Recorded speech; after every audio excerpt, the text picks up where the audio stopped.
Adding a frequently asked questions section to your Shopify store is a great way to provide customers with essential information and improve their overall shopping experience. To get started, log into your Shopify admin panel and navigate to the online store section. From there, click on Pages and then Add Page. Title your new page FAQ and start adding questions and answers. You can use a table or a simple list format to make it easy to read. Consider including questions about shipping, returns, payment methods, and product information. Make sure to keep your answers concise and accurate.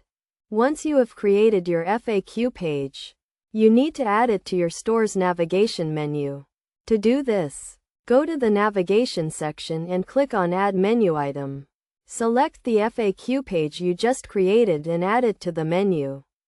You can also use a third-party app to create a more advanced FAQ section.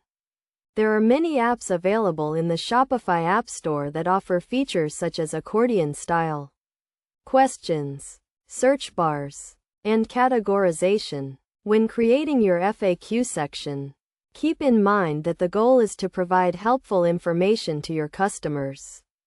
Use a clear and friendly tone and make sure to update your FAQ section regularly to reflect any changes to your store's policies or procedures. By following these steps, you can create a helpful and informative FAQ section that will improve the shopping experience for your customers and reduce the number of support requests you receive. This will save you time and help you to focus on growing your business.